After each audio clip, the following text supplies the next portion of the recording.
What is up, you guys? Welcome back to Talk That Talk. I hope y'all love the backdrop because it is everything. Christmas is coming, but we have to talk about Love and Marriage Huntsville Part 2 reunion. This show is like, if you haven't been watching it, please go on demand, okay?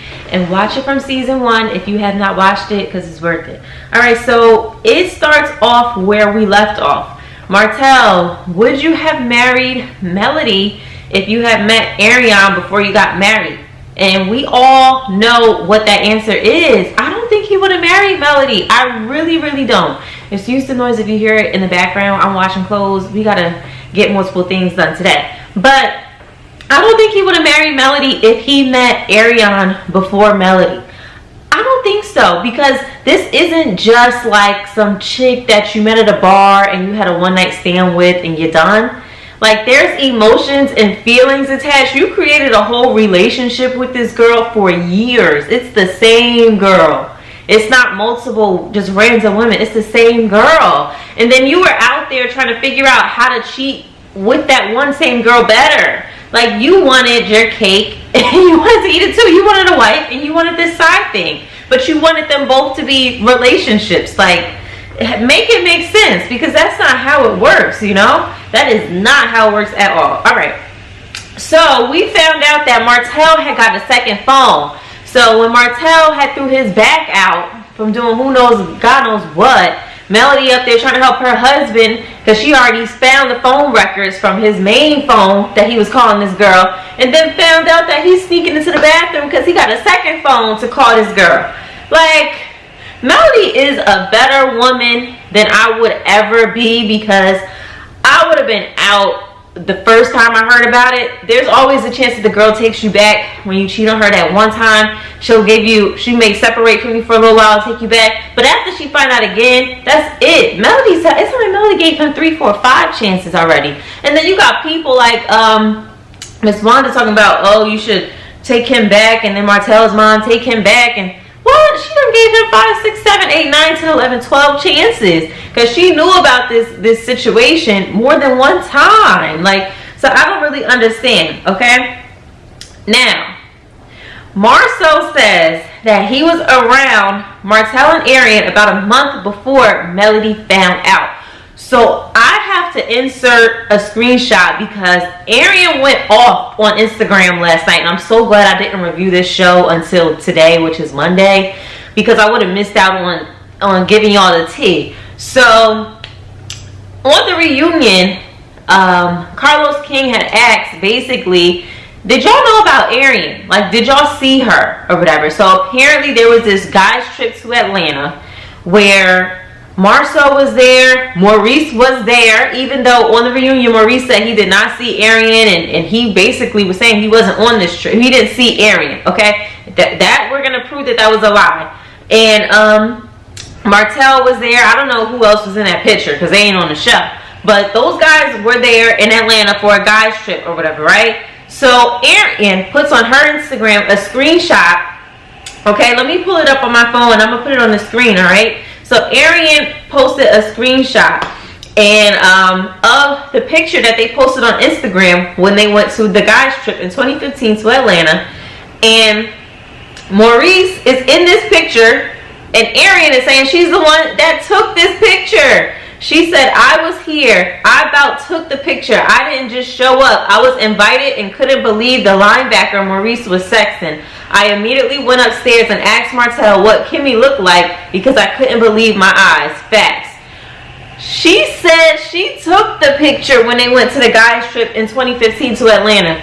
Maurice, how did you not meet Ariane? She took the picture. And then your brother basically outed you on the show, as in his little guest room or whatever. You know, he basically said, maybe he wasn't there. He tried to cover up for you, but he didn't do a good job of it. You were there. What was the point in lying about that? You know? What was the point in lying about it? It sounds like there was a lot of mess going on this ATL trip, where there was a lot of husbands probably seeing chicks they shouldn't have been seeing. To me, that's what it sounds like, because what's the point in lying? If you saw her, you saw her. It ain't got nothing to do with you. Melanie ain't going to be mad at you, because that's really not your place to be like, hey, Mel, your man is cheating on you. None of them guys are going to get in the middle of it. Martell was going to get caught anyway, which he did. And what? It was just a mess. So, Maurice, what are you lying about? Why are you lying? Okay? So, now we get to Destiny, because we all, if y'all been watching me review this show, we all have been wanting to know what happened to your marriage, Destiny. You popped up on us season 2 as Mel's friend. You were married, just had the baby, right? And it was all about this chicken man crap that was the stupid storyline and stupid drama. Now you come on season 3, boom, I'm divorced. We don't see the husband. We don't get his side of the story. You ain't telling your side of what happened with the divorce. We don't get nothing. It's just, oh, I'm divorced, now let's move on. No ma'am.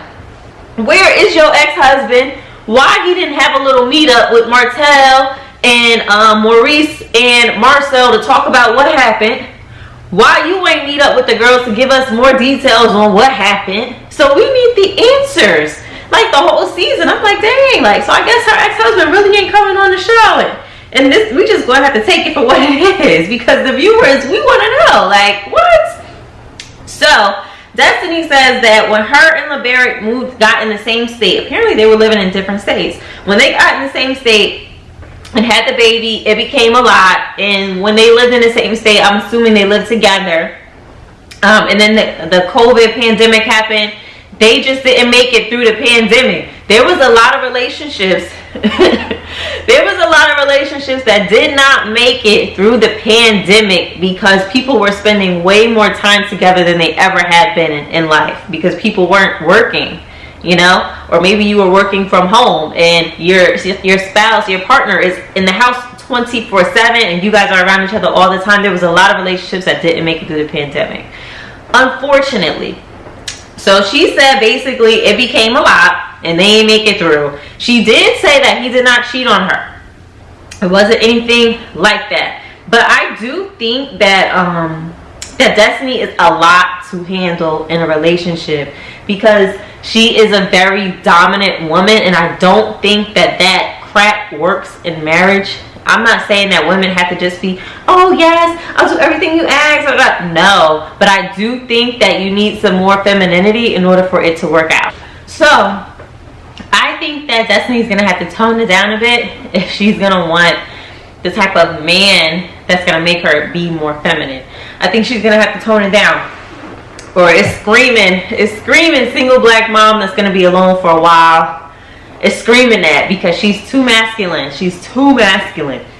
And she's like hyping it up that she's got BDE. And it's just like, that's not attractive for a man. It's not attractive. It's not attractive to me just watching you act like that. But she's going to have to tone it down. But I don't know. I don't see it. I don't see her toning down at all. But what I found absolutely disgusting was that LeBaric filed for divorce three weeks after she had the baby. Like, things must have been real bad. I don't know if it had to do with her not taking his last name, but a lot of men will get offended by that. You know, a lot of men do want to leave a legacy and carry on their last name and all of that stuff. A lot of men get offended by that if you marry somebody and you don't take their last name. Like, it's kind of like, it's a huge diss. You know, whatever reasoning you have, I still think it's going to affect the man in a negative way that you're marrying, regardless of what the reason is. It's just like, I don't know. It's just very, it's a very unpractical thing to do, but I think that it takes a huge shot at your man's ego and just him being a man and having a wife. I mean, it just comes a part of it. It's like, I don't know. Just my opinion. Let's move on to Tiffany and Lewis. I was so glad when Carlos King pointed out that a lot of the viewers did not take to Tiffany well. I was not glad about her saying that she wanted to jump off a bridge at certain points or whatever. If you watched my reviews on this show, I was very open about how I did not care for Tiffany, and I still don't. Here is the thing. Now, Tiffany came on the show talking about Monster so randomly. And I'm glad they replayed the clip and allowed Maurice to talk about it, because children wasn't even a topic at Destiny's party. It literally was like, oh yeah, I know you from somewhere. Is it Monster vaping? Like, who does that? And she's the one to say, if you want to get to know me, spend time with me and let's kind of slowly go into things. But when you're meeting Kimmy for the first time, you're just automatically bringing up Monster vaping. You didn't even ask this lady where you from, how long you lived in Huntsville. Oh, you're married. Oh, who's your husband? We didn't get to see any type of introductory things going on. You just said Monster vaping. You came straight for that lady's stepchild. So she rubbed the whole audience the wrong way by doing it. And I had even said in the review, like, whoever got in her ear and told her to say that, they did her dirty. You know, and if she did that on her own, I can't help you, girl. But she came off crazy to us, like came off real negative. So a lot of us didn't like her for that. And you can't just come for Kimmy. You know, a lot of people like Kimmy, and Kimmy ain't do nothing to that lady. So it was just like, whoa, who is this? You know what I mean? Is she talking about somebody's kid? Nah. Lewis got called out because Lewis was saying, oh, you know, if we had a drink, I wouldn't have been all like cool with Maurice, but that conversation, it would have been different. Like, he was gonna, like, you know, be tough and all sorts of stuff. Lewis ain't about it. He was not gonna do anything aggressive or act any type of different way if they were having drinks and talking about the situation. Okay, so he got called out on that. All right, but the biggest thing that was pointed out about Tiffany and Lewis, and Tiffany is very quiet right now.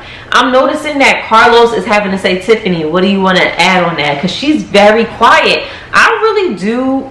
I assume that a lot of the negative backlash about Tiffany has made her want to be less vocal and not speak a whole lot, but she's still good. She's like a fiery personality or whatever.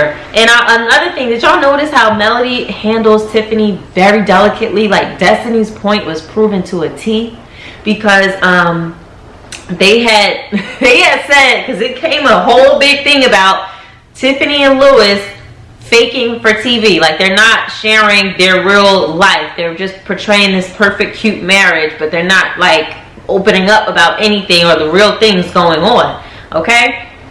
So they're basically saying they're put on the front for TV. And Kimmy goes, well, I heard Tiffany got fired from the chamber. And she said, I have a very reliable source who works at the chamber that said Tiffany got fired. So they denied that even happened. And they had asked Melody, like, kind of like about Tiffany's character, and she's all, oh, well, you know, I just know her from a business standpoint, and, you know, I mean, personally, I don't know. I mean, like, Melody, where's the rah Melody? You know what I'm saying? It's going to take for Tiffany to do something really wrong to Melody for Melody to give Tiffany that same energy that Melody be giving everybody else, okay? Because Melody done gave everybody else that sass, okay, and a little head roll, and a little sarcastic remark, but her. And then I don't know why, okay? I don't know why, all right? Because if anybody that deserves it, it's her. Somebody needs to check her and say, yo, you bugging. But for some reason, Melody be defending her to the death. And before I get back on that, y'all picked up how Destiny says she hasn't talked to Melody since the end of filming? I kind of picked up that something was wrong with them when Melody was asked about, like, Destiny's relationship and stuff like that, and Destiny was just like like she gave a fake little smile. I said, something ain't right with them. So yeah, I don't know, because clearly I'm sure Destiny and Melody had a good friendship before Destiny got on the show and season 2, but now season 3 things are very different. So yeah, I'm not surprised, because Destiny was trying to start with Melody about some village BS in the last episode. But anyway, the whole thing with Tiffany and Lewis is everybody feels like they're not being real. They're not showing their real life. They're talking about their real issues, talking about past relationships. And Marcel has had it with them. He's like, don't be giving me advice on marriage when you've had a failed marriage and now you're only married to Tiffany for a year. You know, me and Tisha have been married for what, like 15 years or whatever. So it's like, stop acting like you're the saint and you know how to give advice on marriage. I did understand that point, because it's like, he isn't an expert, but I do believe that you do learn from relationships that don't work out. But I kind of get Marcel. First of all, Marcel don't want to hear advice from nobody. Okay, whatever Marcel thinks is the way he wants to think, and that's it. He don't really want to hear from nobody. He don't want to hear from the therapist. He don't want to go to counseling. Marcel don't want to hear nothing from nobody. So even if Lewis really had good advice, Marcel ain't gonna. It's one ear out the other. He ain't gonna let nobody else tell him what to do. Lewis, I have to give it to him because he is better than Tiffany. He will give out an apology when an apology is due, because he did re-apologize about the whole monster comment thing. And watching it back, I'm sure when he watched it back, he was like, oh, dang, babe. Like, why you say it like that? Like, why you do that? You know what I mean? They always say, oh, nobody got shot, nobody got hurt, da, da, da. But no, you're talking about somebody's child in a very, like, random way. You know, it was just really, really wrong. So I'm curious when the guys go out in the next part of the reunion and it's just the ladies, because we need to get Tiffany talking more. Because she's very, very quiet, and I don't know why. Well, I kind of have an idea why, but I kind of want to be proven right or wrong. She's too quiet.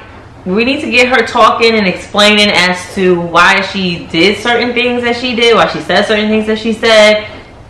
And I also think Tiffany needs to stand in her ground in regards to Tisha just asking her, oh, give me your dirt or whatever. She needs to check some of these people as well. You know, so we need to get her talking more or whatever. And I'm over talking about the whole Melody and Martell love story. Melody don't want to be in Huntsville no more. We get it. We got it. Let's move on, okay? Let's move on, all right? Tell me what you guys thought about this reunion, and I will see you guys in the next video. Bye.